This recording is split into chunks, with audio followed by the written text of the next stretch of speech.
Muito boa tarde. Mais uma vez está começando o meu, o seu, o nosso EducaPE. E você já sabe, eu sou professor de História, Henrique Virgínio, mas você pode me chamar de Pimpão. Comigo, mais uma vez, em mais uma aula esperta, nosso intérprete, Danley. E aí, Danley, firmeza? Seja muito bem-vindo mais uma vez. Danley e eu estamos aqui para levar até você, do terceiro ano do ensino médio, mais uma aula com a temática de... Opa, eu acho que... isso mesmo. Opa, Robertão na transmissão? Opa, tá. Ainda dá tempo. Eu vou falar, Roberto, Vou falar, calma aí. Então, vê só. Robertão na transmissão está pedindo para lembrar que você tem que entrar lá no Instagram. Você tem que... Como é que é, Robertão? Tem que seguir o perfil, curtir a imagem oficial e estará concorrendo à camisa oficial, a sua camisa oficial, né? Autografada. Tá bem. É porque você de casa que está assistindo nossas aulas, você não pode ver aqui, mas ele está ali atrás, ó, perturbando. Aí a gente fica aqui com a voz do além na cabeça. Tá bem, gente? Então, beleza, Roberto? Já falei aqui, ó, no Instagram, Robertão da transmissão. Show de bola? E aí, Danley, tá seguindo já, Robertão, na transmissão? Já? Olha aí, Danley tá seguindo já. Tá vendo você? Então, Danley e eu vamos trazer para você uma aula sobre o imperialismo, só que o imperialismo ligado à questão da segunda revolução industrial. Nós vamos falar do imperialismo na África e na Ásia. Então, eu peço a você que preste bastante atenção, porque esse assunto tem tudo a ver com a segunda revolução industrial. Essa segunda revolução vai ser um dos fatores que vai levar ao imperialismo que vai fazer novas colônias, tanto na África quanto na Ásia. Isso entre os séculos XIX e início do século XX. Show de bola? Então, senta aí confortavelmente, se ajusta no sofá ou na cadeira e vem comigo e com o Danley, porque a aula é de história. Show! Gente, vamos pegar o contexto geral do que foi o imperialismo. Pimpão, eu já vi imperialismo. Foi o professor JP que falou. Isso mesmo. Aquele fera que é o professor JP já fez uma abordagem geral do contexto sobre o imperialismo do século XIX, também chamado de neocolonialismo. Pegando carona no que o JP falou na aula passada, presta atenção no slide que o Robertão vai jogar aí na sua tela. O imperialismo foi um processo de expansão colonial promovido pelos estados europeus industrializados na África e na Ásia, a partir da segunda metade do século XIX. Naquele momento, a Europa passava pela segunda revolução industrial. Essa segunda revolução industrial já foi abordada por mim em aulas anteriores. Qualquer coisa, se tiver dúvida ou quiser rever, vai lá em youtube.com/educape. Já o imperialismo, você pode ver também no nosso canal do YouTube, só que dessa vez com o fera do professor JP. JP, um abraço, meu amigo. Então, gente, seguindo. Características que você não pode deixar de lembrar na segunda revolução industrial. Nós temos o uso de novas fontes de energia, com destaque para o petróleo e a eletricidade. Nós temos um desenvolvimento acelerado dos transportes e das comunicações, tudo isso para facilitar o desenvolvimento principalmente das atividades comerciais. Nós temos a formação de grandes oligopólios. O que danado é um oligopólio, Pimpão? Poucas empresas dominando uma enorme fatia do mercado. Então eu tenho poucos países dominando uma extensa área do mundo daquele período. Que período? Segunda metade do século XIX até a primeira metade do século XX. Tá bem? Além da formação de grandes oligopólios, nós temos a injeção de capital financeiro, sempre buscando a ampliação dos lucros dos envolvidos. Show? isso você não pode esquecer, hein? Isso tem a ver com a segunda Revolução Industrial, que vai servir de base para o imperialismo do século XIX. Show de bola? Gente, a gente precisa lembrar também que esse tipo de imperialismo também pode ser chamado de neocolonialismo. Por quê? Para diferenciá-lo do colonialismo imposto pelas nações europeias no continente americano a partir do século XV. Então é preciso ter em mente essa diferenciação, principalmente na hora dos exercícios, na hora das provas de vestibulares que você vai realizar, tá? Então, qual era o interesse dos países imperialistas então, Pimpão? O que é que essa galera queria? Por que os caras vão, depois de trocentos anos, querer territórios na África, querer territórios na Ásia? Os objetivos são simples e eu vou pedir para que nosso amigo Robertão coloque aqui do lado. Coloca aqui do lado, por favor. Olha aí, Robertão, tá Johnny Boy agora, Johnny Boy. Aí, Johnny Boy, seja bem-vindo. O Robertão foi beber uma água. Olha aí, Johnny Boy. Então, gente, tá aí na sua tela, tá aqui do meu lado, os objetivos dos países imperialistas. Primeiro, adquirir matérias-primas para a expansão industrial. Destaque para o petróleo e o látex, a borracha. Depois, busca por novos mercados consumidores dos produtos industrializados para investir os capitais excedentes. Eu quero, além do mercado fornecedor de matéria-prima, um mercado consumidor dos meus produtos industrializados. No terceiro ponto, nós temos a conquista de regiões que pudessem absorver a mão de obra excedente, ou seja, a população excedente em grande parte desses países. Eles seriam enviados para essas colônias como trabalhadores em nome daquele país, em nome daquele império. Então, esses são três dos principais motivos para a expansão imperialista do século XIX. Tranquilão? Bacana? Gente, vou pedir para que o Johnny Boy amplie o máximo que ele puder esse quadrinho na sua tela. Nós temos três tipos de fatores para o imperialismo: os econômicos, os sociais e os ideológicos. Com frequência aparecem nas provas de vestibular os fatores econômicos e sociais, mas eu quero chamar a sua atenção para a justificativa ideológica, para o chamado darwinismo social, que era a defesa da superioridade da raça branca, da raça europeia, do arianismo, em função das outras civilizações, como a africana e a asiática. Tá bem? Isso era uma forma de missão do homem branco, carregar esse fardo de levar a civilização, de levar a civilidade para essas nações, segundo o Spencer, tá bem? Então você tem o darwinismo social, o darwinismo sendo distorcido para essa forma preconceituosa, essa forma xenofóbica de darwinismo social, tá bem?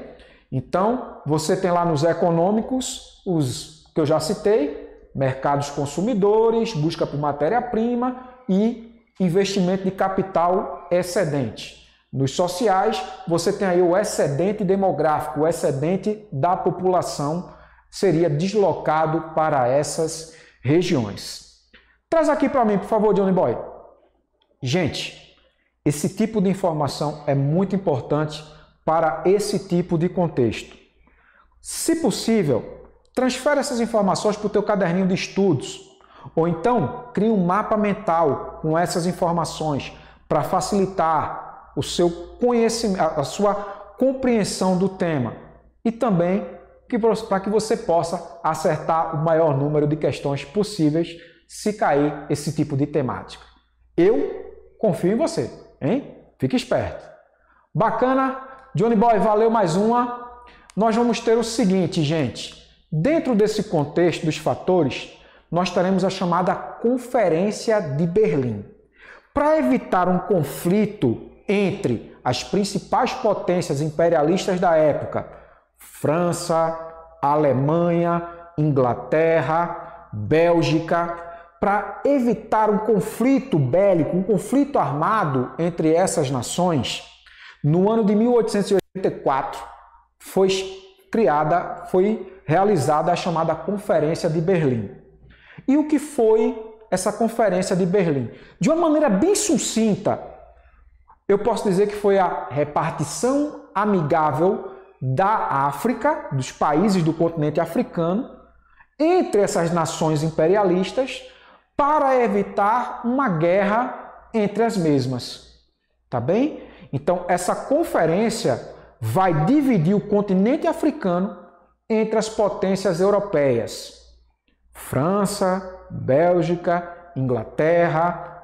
Então, nós teremos a Conferência de Berlim acontecendo com esse princípio de divisão. Ninguém consultou o povo africano, né? Esse é o problema maior. Esse é o grande problema. Então, gente, eu quero que você observe o mapa que o Johnny Boy vai jogar na tua tela. Da maneira... Amplia aí, Johnny Boy. Valeu, cara. Observe esse mapa. Vocês estão vendo na legenda uma série de cores alternadas, cores diferentes. Observa bem que cada cor corresponde às áreas de ocupação de uma potência europeia. Destaque para a área verde clara. Olha o tamanho da área com que ficou a França. Olha aí, gente. Eu também chamo a atenção de vocês para a região dominada pela Grã-Bretanha, região do Egito ali, próximo ao canal de Suez. Nós temos o Congo belga na área central. Isso aí tem uma história terrível, uma história macabra, que já eu conto para vocês o que foi que aconteceu. Um dos maiores genocídios da história mundial aconteceu no Congo de dominação bélgica. Então você vê que de 1885 a 1913, o continente africano foi loteado e distribuído entre as potências que você pode ver listadas na legenda ao lado. Valeu, Johnny Boy. Traz aqui para mim. Show de bola. Traz aqui para mim. Eu tô parecendo aquele cara da televisão, né? Olha aí, Roberto fica só rindo. Fica ali rindo. Galerinha, a França. A França vai investir na conquista da África como forma de recuperar seu prestígio internacional, principalmente após o fim do período napoleônico e após a Revolução Francesa. Tá bem? Ela quer lucros para grupos privados, ou seja, quer privilegiar alguns grupos, quer deixar mais rico quem já era rico. Já a Grã-Bretanha envolve-se na construção do Canal de Suez, abordado na aula anterior pelo professor JP, e que virou manchete algumas semanas atrás, devido ao encalhe de um mega cargueiro. Tá bem? E com o tempo, além do Canal de Suez, vai tornar o Egito um protetorado britânico, coisa que vai acontecer e permanecer até o ano de 1914, o ano de início da Primeira Guerra Mundial. Tá bem? Então a França tem uma série de interesses, a Grã-Bretanha também. Nós vamos passar para a Bélgica. O Congo belga que eu havia falado para vocês. A Bélgica explorou a bacia do rio Congo. Na época, tinha como rei Leopoldo II. Leopoldo II é um dos maiores genocidas da história mundial. Ele massacrou, durante o domínio belga do Congo, massacrou milhares de congoleses. Submeteu a castigos truculentos, submeteu a trabalhos exaustivos, trabalhos basicamente escravos, mutilou centenas de milhares de pessoas. Em 1908, para abafar essa situação, esse genocídio africano, em 1908, a Bélgica, a região a região passa a ser administrada de forma independente do rei Leopoldo II. Se você quiser saber um pouco mais sobre essa triste história promovida pelo rei belga Leopoldo II, procura depois no seu livro Genocídio Africano ou Congo Belga durante a dominação do rei Leopoldo II. Para você ter uma ideia, a gente concluir essa parte mais triste, mais revoltante, Leopoldo II chegou a declarar o Congo como área particular. Não era nem uma área do Estado belga, era uma área particular dele. Ele tomou para si. Também é nesse período que muitas populações nativas da África serão levadas para a Europa para fazerem parte do acervo dos chamados zoológicos humanos. E é triste de ver imagens e textos que tratam sobre esse assunto. Mas se você tiver curiosidade, procura lá, zoológicos humanos na Europa. Show de bola, gente? Bacana, é triste, mas a história está aí. A história e o historiador têm como função lembrar o que muitas vezes a sociedade quer esquecer. Mas lembrar para quê? Para que coisas desse tipo jamais voltem a acontecer. Tá bem? Essa frase não é minha, é do genial Peter Burke. Tá bem? Show de bola? Vamos lá! Seguindo, gente. Diante da violência e do racismo praticado pelos colonizadores, os diversos povos africanos resistiram e se levantaram contra os europeus, dando origem a uma série de prolongados conflitos. Esses conflitos foram muitos e a gente não vai ter tempo dentro do nosso programa de abordá-los. Mas eu preparei aí a lista de alguns desses conflitos dos povos africanos contra os imperialistas. E vou pedir para que o Johnny Boy joga aí na sua tela, tá bem? Só para você perceber aí e ter noção dos principais movimentos de resistência. Nós temos a rebelião de Mamadou Lamine, lá no Senegal. Nós temos a rebelião dos Ashanti, na região de Gana. Nós temos a revolta de Maji-Maji, tá bem? Lá na Tanzânia. Essa rebelião dos Ashanti é uma das mais interessantes, porque o povo Ashanti, eles tinham uma visão religiosa muito mística, inclusive chegando a relatos de combate à bruxaria. É muito bacana a história do povo Ashanti. Se você puder dar uma conferida, vale a pena, viu? Então você tem aí algumas das 3 grandes rebeliões de resistência. Pimpão, houveram outras? Sim, houveram. Mas presta atenção nesse período aí, ó, final do século XIX e bem no início do século XX.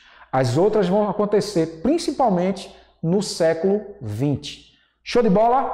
Bacana? Tranquilão? E aí, Danley? Firmeza? Olha aí, ó. Manda aí um abraço do tio Pimpão para a galerinha que está em casa prestigiando essa aula de história. Meu povo, minha pova, a África não foi o bastante para os imperialistas. A expansão colonial vai continuar rumo ao continente asiático. No período mercantilista, países como Portugal, Espanha, França, Holanda já haviam colonizado áreas da Ásia, regiões da Ásia. Tudo isso por conta do comércio de tecidos e especiarias. Isso lá entre os séculos XV e XVII. Portugal, por exemplo, ocupou regiões da China, como Macau, ocupou regiões da Indonésia, como Timor, e regiões da Índia, como Goa, Damão e Diu. Para ficar mais fácil, Johnny Boy, coloca aqui do lado, me coloca do lado aí. Coloca do lado, cara, tá me excluindo. Não faz isso não. Coloca do lado. A Espanha ocupa áreas nas Filipinas, a Holanda ocupa áreas em Java, Sumatra e outras ilhas da Indonésia. A França ocupa o Laos, o Camboja e o Vietnã, chamado no período de Indochina. Tá bem? Então, essa ocupação já havia sido feita por essas nações entre os séculos XV e XVII. Essa expansão vai ser realizada mais uma vez no período contemporâneo, entre os séculos XIX, final do século XIX e a primeira metade do século XX. Século XIX, a Grã-Bretanha, que se torna a grande senhora dos mares, a grande dama da industrialização, o maior mercado produtor de mercadorias industriais, começa a exportar tecidos e manufaturas para as suas colônias, com destaque para suas colônias na Índia. Tá bem? Então, entre os anos de 1784 e 1858, a Companhia das Índias Orientais Britânicas dominou a Índia e praticou o comércio. Cobrou impostos e controlou os nativos, os levantes nativos. Um dos levantes de nativos na Índia contra o poderio britânico foi a chamada Revolta dos Cipaios. Já eu falo mais um pouquinho sobre isso. Essa competição entre os tecidos industriais ingleses que eram vendidos a baixo custo na Índia provocou a destruição da indústria artesanal indiana, coisa que vai colocar ainda mais na miséria grande parte da população desse país. Os cipaios que eu havia falado para vocês, a revolta dos cipaios foi uma revolta formada por soldados muçulmanos, hindus e príncipes locais que se aliaram e se rebelaram contra a exploração dos britânicos. Foram derrotados, o movimento foi esmagado. A Índia foi submetida politicamente ao Império Britânico, ficando assim até a primeira metade do século XX. A indústria, basicamente a indústria de tecidos indiana, que era uma das maiores da Ásia, se viu extinta, se viu derrotada, graças à ganância e ao poderio expansivo dos ingleses. Mas lembre-se, eu estou tratando de um outro período da história. Não confundir com a Inglaterra de hoje, com a Índia de hoje. Claro que tem reflexos, mas não é isso que nós estamos tratando na nossa aula. Show? Bacana. Observa, por favor, mais esse mapa. Esse é um mapa da Ásia e da Oceania. Johnny Boy já mandou aí ampliado. E assim como o mapa africano, observe a legenda. É muito importante que vocês interpretem mapas e legendas durante os vestibulares, tá, gente? Então você vê aí que a maior parte dessa região da Ásia e da Oceania ficou nas mãos da Grã-Bretanha. Olha aí, ó, da Grã-Bretanha. Show de bola, gente? Bacana? Olha aí que maravilha. Bem, nossa aula está chegando ao fim. Eu e o Danley vamos ficando por aqui. E a gente se vê numa outra história. Até mais!